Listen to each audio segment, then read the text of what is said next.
Hey, what's up, y'all? It's D about to react to this vid by Matty Balls. Haven't reacted to him in a bit. This vid is titled "The Many Beefs of Michael Jackson." Beefs? Who was he beefing with? What the hell? Sure. Let's see what's on here. Let's watch. Think about Michael Jackson. You probably think of a soft-spoken, charitable, and kind artist. And No, while he all was of that shady. may I be know true, that. what a lot of people don't realize is that he could be a little cutthroat, especially when it came to beefs in business, which inevitably led to him having some serious back and forths with his fellow artists, with some labeling him cold as ice. So join me today as we look into the many beefs of Michael Jackson. When Michael Jackson and Eminem beefed, it was pretty surprising. Not only because they're some of the biggest names in the music industry, but also because of the weird ways they went about taking shots at one another. Em and Mike's relationship had its first road bump back in 2003. This is when Em was in Glasgow for a show, where at his hotel with tons of paparazzi watching, he dangled and tossed around a baby doll out of his window. Without context, you're probably wondering, what does that have to do with Michael? Well, a few months earlier, MJ was in Berlin for an awards ceremony, and for whatever reason, he dangled his 8-month-old son out the window. Mike faced some obvious backlash for this terrible mistake, which led to him eventually apologizing, saying, "I got caught up in the excitement of the moment. I would never intentionally endanger the lives of my children." This is a weird thing to do regardless of excitement. Maybe he was just trying to show the kid off to the crowd. That could be it. I don't know. But what's important is that it was a pretty bad public moment for Michael, which he took a decent amount of criticism for. And that's why Eminem mocked him. So you can see how this would start a bit of a rift between Michael and Em, who weren't even friends before any of this. But Eminem decided to take it a step further. In 2004, Eminem dropped the song Just Lose It as the lead single for his album Encore. Along with the song was a music video which had multiple scenes clearly mocking Michael.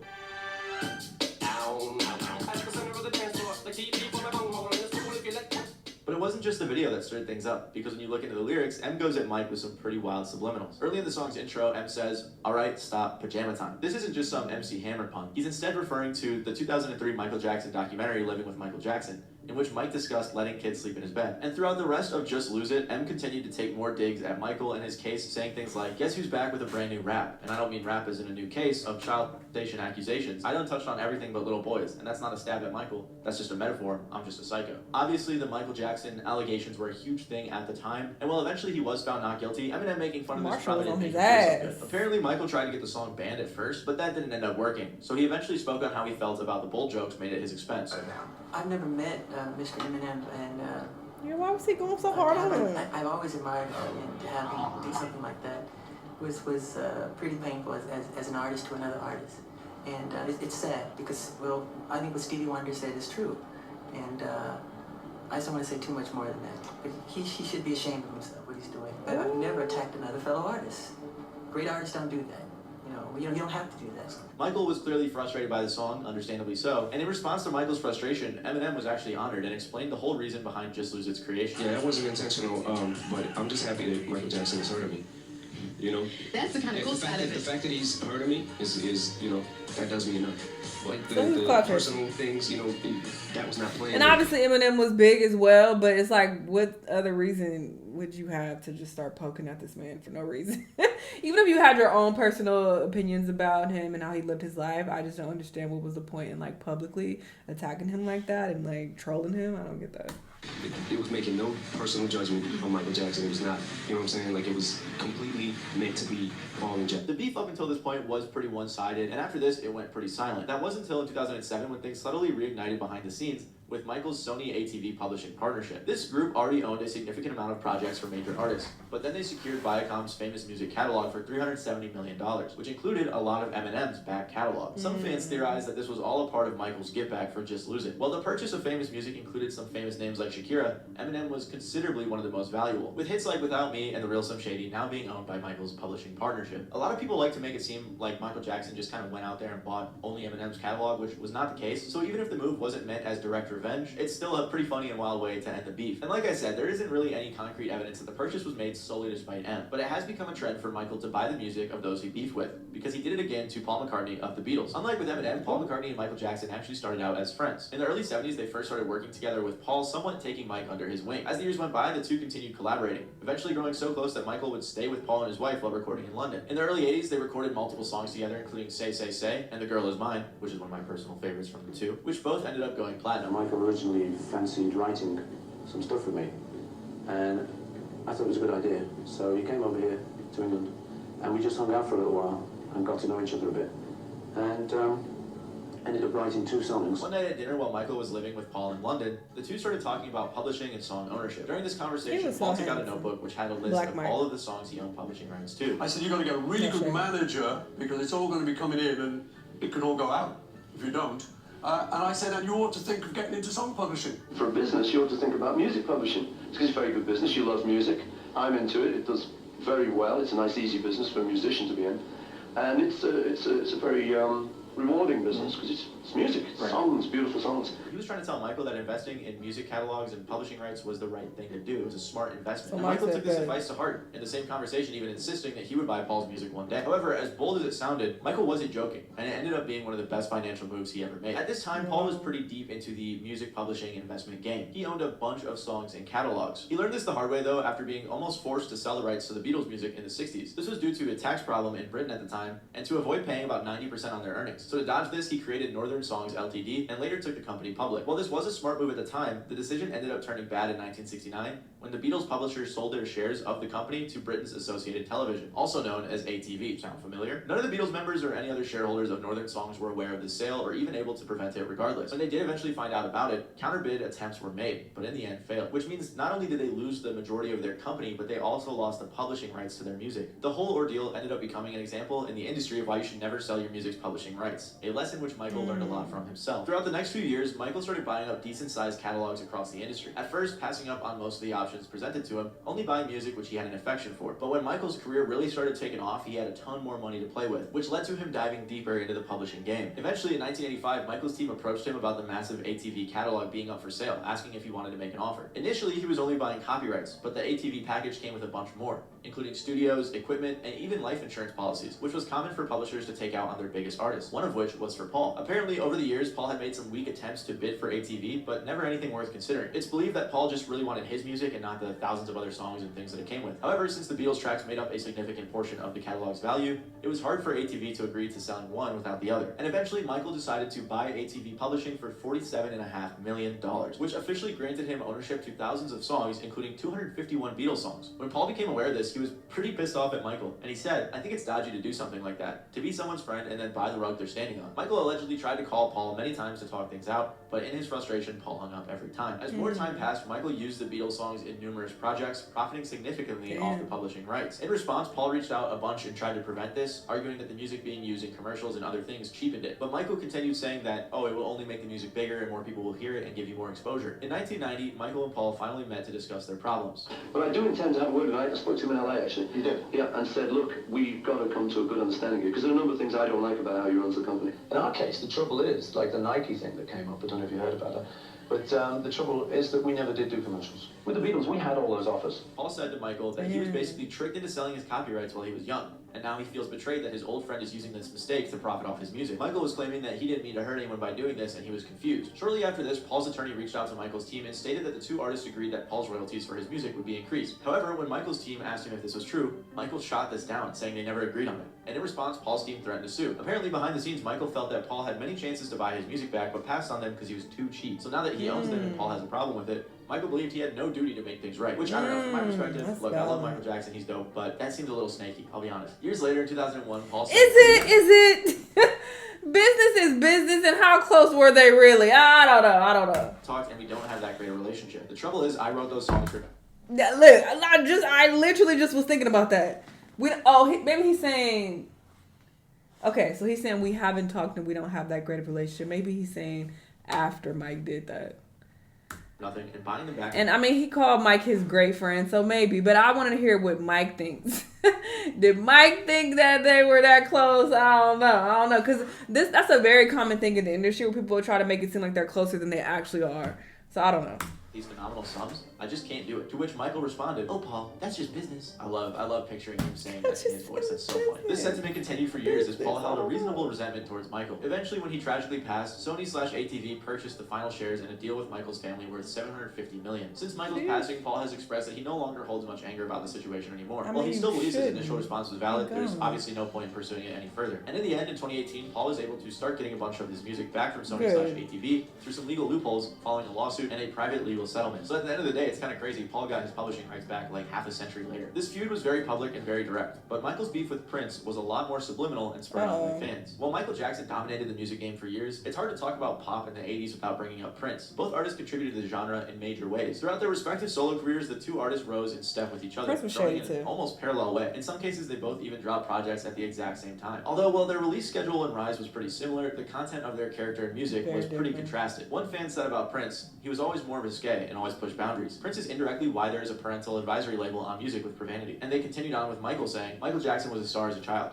He was a lead singer of one of the biggest acts in music during the 70s. Therefore, he basically has two careers, one as a child and one as an adult. Michael Jackson was probably the greater entertainer. Funny enough, the two were born in the same year, only months apart, and both grew up in the Midwest. Surprisingly though, with all of these parallels, the two didn't get along very well. They ran into each other for the first time at the 1983 New Year's Eve James Brown concert, a legend that both young stars looked up to. For context, around this time, the media had already been heavily pitting the two against one another, and at this show, James inevitably invited Michael up on stage to perform some of his songs. But since Michael wasn't the only star in the room, Michael whispered in James' ear and dared him to invite Prince on stage. Prince accepted and performed with his own little bit of flair. Oh my God.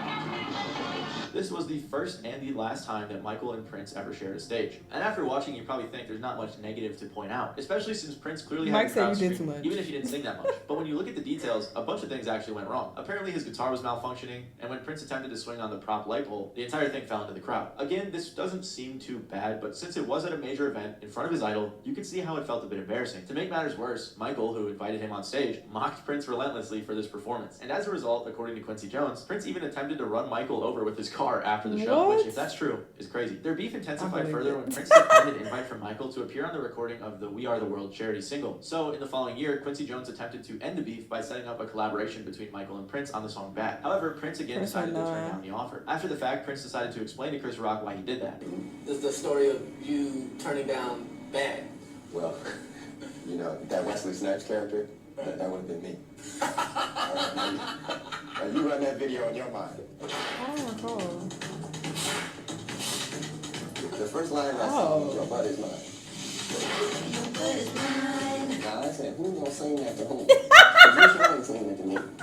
And I sure ain't singing it to you. So. In response to this and other sentences, Michael said in his audio recording for his 1988 Moonwalk memoir, I don't like to be compared to Prince at all. I've proven myself since I was turn that down too. Fuck out of here. I hope he changes because, boy, he's gonna get hurt. He's the type that might commit suicide or something. Mike added wait. I was talking. I don't like to compare to Prince. 1988 Moonwalk memoir. I don't like to be compared to Prince at all. I've proven myself since I was real little. He feels like he's my opponent. I hope he changes because, boy, he's gonna get hurt. He's the type that might commit suicide or something. Mike added on saying, he was so rude, one of the rudest people I've ever met. Prince is very competitive. He's been very mean and nasty to me and my family, which is one of the few direct confrontations of this beef. In the following years, the two continued to have little run-ins here and there, with Michael repeating his attempts to bury the hatchet and Prince also repeating his denials. It wasn't until Michael's death that Prince appeared to experience a change of heart. After hearing about Michael's passing, Prince allegedly canceled rehearsal and went home where he locked himself in his room for days. In further interviews, he spoke on this saying, "It's always sad to lose someone you loved. I don't want to talk about it. I'm too close to it." And in tribute, he even started performing a cover of Michael's Don't Stop Till You Get Enough. Then later in 2016, Prince also tragically died very young, with some of his close friends expressing sadness that the two stars, Michael Jackson and Prince, never realized how much they had in common before it was too late. And while this is a sad story, it's almost more sad to hear that Michael had a pretty serious beef with his own brother. Michael Jackson got his start in music through the Jackson 5, a band made up of him and his brothers Jackie, Tito, Jermaine, and Marlon, managed by their father Joe Jackson. The group experienced a lot of success, and from the outside it seemed like everything was great, but that was far from the case. Inside the group existed a growing rivalry and power dynamic fueled by sibling jealousy, and eventually it even led to a brother-on-brother diss track. At first, Michael's older brother Jermaine was the Jackson 5's lead singer, until their mom noticed that Michael had a lot of talent, so eventually he was promoted to lead singer, which you might think, oh man, now they're gonna hate each other, that's where it all started. But they were still super close. I was the lead singer first, and when he started singing, and he started watching James Brown and Joe Tex and all these people, and Sammy Davis and Jackie Wilson, it was over. He could watch something and do it, and that's how he patterned himself. Jermaine and Michael grew especially close due to the pairing of their unique voices, attracting a large following. A big part of the Jackson 5 doing well was because of both Michael and Jermaine's talent. In a similar way to Michael and Prince, problems arose though when record labels tried to pin the two brothers against each other by pushing for them to produce solo projects. Even with this, the two were still tight. While their bond was strong, Michael quickly grew in popularity, noticeably eclipsing his brothers. And even with the marketing team at Motown Records pushing each brother for their unique personalities and roles in the band, Michael always got the most shine. During many of the press events is when the rivalry really started to get pushed, especially following the release of Michael and Jermaine's first solo album. Around this time, reporters asked the brothers playfully if one of them thought they were better than the other. Did you and Michael get together and say, oh, look, you know, I'm number one this week, and you're number one next week? No, well, the timing was just perfect. His album was out before mine, and mine came out. I guess we both hit the charts at the same time. And at times they even ask more direct questions, like when Mike is going solo and he's going to leave the Jackson 5 altogether. And I always find it slimy how the media likes to pit people against each other, especially when it's brothers. And despite this, their rivalries still seem lighthearted. Once the act gets so big, there's so many people that come around, the legal people and everyone, and they sort of almost pull you away. So it's important for us to continue to be a family and to stay together, because divide and conquer. Mike even said about Jermaine, growing up, it was Jermaine I focused on. He'd walk me to school, I'd get his hand-me-down clothes. It was his voice I first imitated. I loved his sound, he showed me the way. But even when the bond seemed unbreakable, eventually the two would drift apart. Jermaine went on to marry the daughter of the Motown Records founder, which on the surface doesn't seem bad. But the problem is, around this time, the Jackson 5 decided to split from Motown. This was due to the group being dealt an extremely unfair deal, which left them with a shockingly small amount of royalties. So they instead went over to Epic Records, where they got a better deal. And this caused a problem because Jermaine decided to stay with Motown. He officially split from his brothers, and his spot was filled by his younger brother Randy. In reflection of this split, Jermaine later said, "The sense of detachment and loneliness was profound. I didn't feel like I had lost my right arm. I felt like I had lost every limb. I had Hazel Gordy, of course, but the brotherhood was intrinsic to who I was and everything I knew. When it was ripped away, I felt something tear." And Michael had a similar sentiment, saying, "I clearly remember the first show we did without him, because it was so painful for me. Since my earliest days on stage, and even in our rehearsals in our Gary living room, Jermaine stood at my left with his bass. I depended on being next to Jermaine. In the end, though, Brotherhood won, and Jermaine rejoined the Jackson 5. This time, though, they had to go by the Jacksons, since Motown legally owned the name the Jackson 5. Despite the two being reunited, though, they began leaning more into their solo careers. Jermaine did well for himself, generating a strong amount of popularity, but Michael's growth obviously was on a whole nother level. And by the end of the 80s, Michael had claimed his throne as the king of pop. On the other hand, Jermaine signed a deal with Clive Davis and never seemed to peak like Michael did. And when looking back, the bitter truth came out. Michael allegedly always thought he was smarter, worked harder, and was more talented than his older brother. On the flip side, Jermaine always felt that Michael's timing is what made him the king of pop. Jermaine said, looking back, "That was supposed to be me. That's why I stayed at Motown. We had plans, but once Michael beat me to it, he made sure it would only be him." Up until this point, most of the resentment was unspoken, at least until 1991, when things turned ugly. Jermaine began working on an album with Babyface and L.A. Reid. Michael found out about this and coincidentally called Babyface in L.A. requesting a meeting. He even sent a helicopter to fly the two record moguls out to Neverland. Jermaine found out about this meeting and immediately requested to be released from his label, claiming that Michael was tricking Babyface in L.A. in order to sabotage his career. Apparently, when Babyface and L.A. arrived in Neverland, Michael said he had no clue who they were, confusing them for Jimmy Jam and Terry Lewis. Regardless, Michael kept them busy for about a week, leading them on with music that was never actually going to happen. Wow. Apparently, Babyface and L.A. brought up Jermaine's frustration to Michael, and they said that he couldn't care less. L.A. Reid remembers the conversation going something like this. "He'll get over it," Michael said. "That's not really the problem," L.A. said. "The problem was that he wants off the label now." "Did he sign a contract?" asked Michael. "Yes," L.A. said. "Then he'll have to live with it, because those are the rules," Michael said and walked out. That Michael Jackson was one shrewd man. He was not wrong, but you didn't expect that from Peter Pan. You expect a little compassion or something. No. Cold as ice. And after about a week, Babyface and L.A. returned home to continue their work with Jermaine. While there isn't concrete evidence proving Michael's point was to delay his brother's work, many fans and people connected to the situation believe it was the case. Especially Jermaine, who, when L.A. and Babyface got back to Atlanta, decided he was going to make a diss track on his own brother. The vicious track was titled "Word to the Bad" and featured lyrics denouncing Michael as shallow and selfish. Jermaine even went at Mike for allegedly changing his skin color and obtaining plastic surgery. He also said that Michael hadn't answered his phone calls for months. What is it, 1984 to 1992? You saw Michael maybe 3 times a year during that period? Yes. You sent him letters, Yes. packages, but he never responded to any of them. No. Why didn't he want to see you, Jermaine? It's not that he didn't want to see me. He could have picked up the phone and seen me anytime he wanted. No, Michael don't call. Jermaine also said, "I understand he's a very busy person, but after you repeatedly try to contact your own brother and he doesn't call you back, you begin to wonder if he hasn't just completely lost touch with reality." Michael obviously didn't like the song and was even driven to sneaking into his parents' house to confront Jermaine, who apparently was avoiding him. Jermaine allegedly leaked the song and spoke on the song, saying, "I know people are going to go off on a tangent saying that Jermaine is jealous, but it's not true. Michael and I have never feuded. The only reason I wrote this song, and it came from the bottom of my heart, was to help my little brother get a grip on reality. I never meant to discredit him. The song was never supposed to come out in public. But now that it has, I'm here to say that yes, I wrote it and I stand by it." Although the diss track was the peak of their beef, it also seemed to be what ended it. Because whenever Michael and Jermaine spoke following its release, they seemed to have everything hashed out. And while the Jackson family had plenty of other drama, some involving more rumors of Michael suppressing his siblings' careers, in the case of Jermaine and Michael, the two ended on good terms. And as you may have noticed throughout this video, there were a lot of allegations and rumors about Michael Jackson, which is bound to happen when you're the king of pop. And one of the biggest rumors was that we never actually heard Michael Jackson's real voice, and that he instead pitched it way down for the public, which